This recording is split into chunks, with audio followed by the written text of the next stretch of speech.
नमस्कार दोस्तों, स्वागत आप सभी लोगों का आज के इस सेशन में। बात करने वाले हैं हम आरआरबी एएलपी के बारे में, ठीक है। और बस बात इतनी होगी कि हम सीबीटी 1 को कैसे क्रैक करके सीबीटी 2 की तरफ जाएं, ठीक है।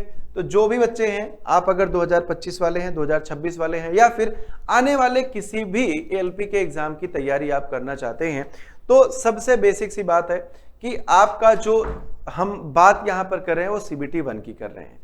और इसका जो उद्देश्य है, इसका जो एम है, वो केवल शॉर्ट लिस्टिंग के लिए है, इसको आपके स्क्रीनिंग के लिए है।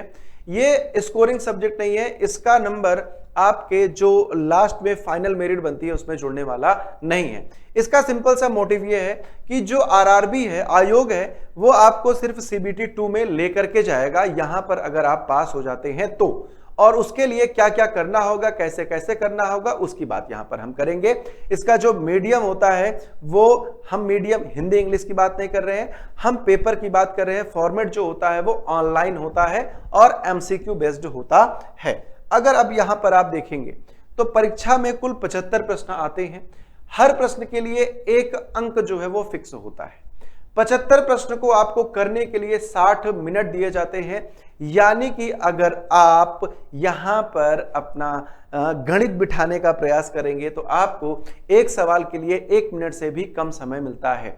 अब यहां पर इसको करना कैसे है, तो आपको अगर आप मोटा मोटा देखेंगे तो एक सवाल के लिए आपको कितना टाइम मिल रहा है, एक सवाल के लिए आपको सिर्फ और सिर्फ 48 सेकंड मिल रहे हैं। सिर्फ और सिर्फ 48 सेकंड में आपको ये सवाल करने हैं। एक सवाल को करने के लिए 48 सेकंड। और दूसरा सबसे बड़ी बात है माइनस मार्किंग आपकी।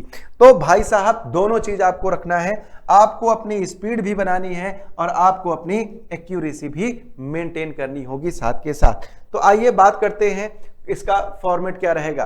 तो देखो दोस्त, रीजनिंग के आपके 25 प्रश्न रहते हैं, मैथ के आपके 20 प्रश्न रहते हैं, साथ ही आपके सामान्य विज्ञान जो जनरल साइंस है उसके भी 20 प्रश्न रहते हैं, और इसके साथ साथ करंट अफेयर इसके आपके 10 प्रश्न रहते हैं। तो 25, 20, 20 और 10, ये आपके टोटल कितने हो जाते हैं, ये हो जाते हैं 75।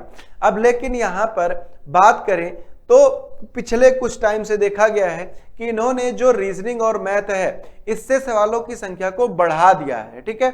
ये above the syllabus, beyond the syllabus जाकर के सवालों को पूछ रहे हैं। यानी कि जैसे आपका यहां पर मैथ और रीजनिंग का 45 है, लेकिन अगर आप पेपर को उठा करके देखेंगे तो ये किसी किसी में 55, किसी किसी में 60 प्रश्न जो हैं वो मैथ और रीजनिंग से मिला करके पूछे गए हैं। तो यहां पर आपके लिए जो गेम चेंजर साबित होगा वो गेम चेंजर कौन होगा, वो गेम चेंजर होगा आपका रीजनिंग और मैथ, ठीक है ना। क्या हो जाएगा, रीजनिंग और मैथ, यानी कि 25 सवाल रीजनिंग के और 20 सवाल मैथ के, ये आपके गेम चेंजर साबित होने वाले हैं। क्यों? क्योंकि देखो रीजनिंग और मैथ है तो कहने के लिए 45 नंबर का, लेकिन ये पूछ रहे हैं इसको 50 से भी ज्यादा, ठीक है। तो अगर आप इसको बढ़िया से तैयार करते हैं तो आप इस एग्जाम में बहुत कुछ अच्छा करके जाएंगे। इसके साथ ही सामान्य विज्ञान और करंट अफेयर ये भी आपको बराबर पढ़ते रहना है। अब हम यहां पर अगर बात करें, ठीक है, यहां पर अगर टॉपिक्स की बात करें कि किन टॉपिक्स से सबसे ज्यादा पूछा गया है सवाल, तो एक एक करके यहां पर हम देखेंगे। तो सबसे पहले मैथ में बोर्डमॉस, डेसिमल, भिन्न, परसेंटेज, वर्क एंड टाइम, समय और दूरी, प्रॉफिट लॉस, है ना। प्रॉफिट लॉस के साथ साथ आपका CISI, यहां से बहुत सारे सवाल पूछे गए। इसके बाद मेंसुरेशन से भी बहुत पूछा गया, अलजेब्रा और ज्योमेट्री, ये ऐसे टॉपिक्स हैं यहां से आपको भर भर के सवाल देखने को मिल सकते हैं। सेम यही अगर आप रीजनिंग पर आ जाएंगे तो रीजनिंग में coding, decoding, blood relation, venn diagram, syllogism, है ना, कथन और निष्कर्ष, है ना, इसके बाद डायरेक्शन और DI, यहां से बहुत बढ़िया मात्रा में आपको सवाल देखने को मिलेंगे और ये सारे सवाल बहुत बढ़िया से पूछे गए हैं।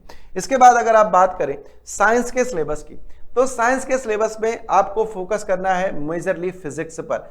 फिजिक्स से सबसे ज्यादा सवाल पूछे जाते हैं, उसके बाद आपके रसायन विज्ञान और जीव विज्ञान से, ठीक है। अब यहां पर सबसे ज्यादा डेंजर जोन क्या है, सबसे ज्यादा डेंजर जोन है आपका 1/3 निगेटिव मार्किंग, यानी कि आपको तुक्के नहीं मारने हैं। अगर आप तुक्के पर चलते हो इस एग्जाम में, क्योंकि आपके पास देखिए टाइम कम है, आपके पास समय बहुत कम है, आपको स्पीड बहुत अच्छी रखनी है, और इसके साथ साथ अगर आप एक्यूरेसी से भटकते हैं तो आप CBT 2 से बाहर हो सकते हैं। और यहां पर सबसे इंपॉर्टेंट रोल कौन प्ले कर देता है, ये 1/3 नेगेटिव मार्किंग जो हो जाती है, यानी कि आपका भैया 3 गलत उत्तर पर एक सही वाला सवाल भी आपका 0 कर दिया जाएगा। तो तुक्केबाजी को हम बिल्कुल भी इग्नोर करते हुए चलेंगे, ठीक है। तुक्केबाजी बिल्कुल भी नहीं करनी है, क्योंकि एक गलती आपको मेरिट से बाहर कर सकती है, आपको CBT 2 से बाहर कर सकती है। अब यहां पर एक कड़वा सच है, इन्होंने क्या बोला कि UR और EWS के लिए न्यूनतम पासिंग मार्क 40%, OBC SC के लिए 30% और SC के लिए 25%।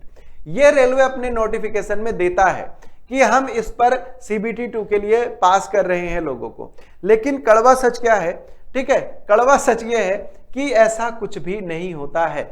रेलवे का अपना नियम है 15 गुना का नियम, तो वो लगभग क्या करता है, लगभग जो वैकेंसी होती है उसमें से, है ना, 12 से 15 गुना विद्यार्थियों को क्या करता है, वो CBT 2 के लिए बुलाता है। अगर अब उसके पास वो कट ऑफ का परसेंटेज, ठीक है, वो कट ऑफ का परसेंटेज 75% पे मिल रहा है, तो वो 75% पे ही ये शॉर्ट लिस्टिंग को बंद कर देगा, वो 40% तक तो आएगा ही नहीं। तो ये सिर्फ एक रेलवे के द्वारा फैलाया गया माया जाल है, आपको इसमें नहीं फंसना है कि सिर्फ 40% ही तो सही करने हैं, तो ऐसे सोच करके बिल्कुल मत जाना। दूसरा, एक्यूरेसी बहुत मेंटेन करना, क्योंकि निगेटिव मार्किंग है, और अगर एक्यूरेसी डाउन हुई तो निगेटिव मार्किंग आपका होगा और इसका सीधा असर नॉर्मलाइजेशन पर पड़ेगा, क्योंकि बहुत सारी शिफ्ट में एग्जाम होता है, तो नॉर्मलाइजेशन का असर अगर एक्यूरेसी खराब है तो आपके नंबर घट भी सकते हैं। बात को समझे कि नहीं? तो इन दो चीजों के खेल से आपको बचना है।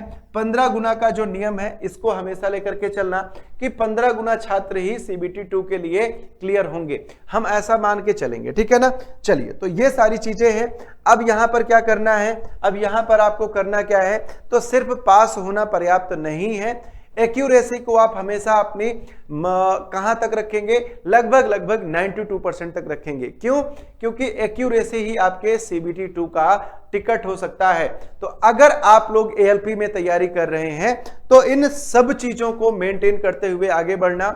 अगले वीडियो आपको अगर चाहिए तो मैं आपको सारे सब्जेक्ट के सारे टॉपिक वाइज कनेक्टेड जो हैं वो बता दूंगा कि किन किन टॉपिक्स को पढ़ करके आप CBT 2 के लिए क्वालिफाई कर सकते हैं।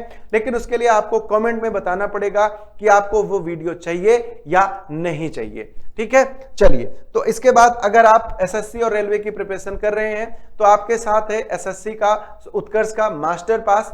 इसमें आप SSC के सारी बैचेस और रेलवे की सारी बैचेस को आराम से आप पिक कर सकते हैं, आप जिसकी भी तैयारी कर सकते हैं, आप इनरोल होकर के कर लीजिएगा, ठीक है। चलिए, तो मिलता हूं आप लोगों से ऐसे ही किसी एक अगली वीडियो में, तब तक के लिए प्यार भरा नमस्कार, जय हिंद, जय भारत।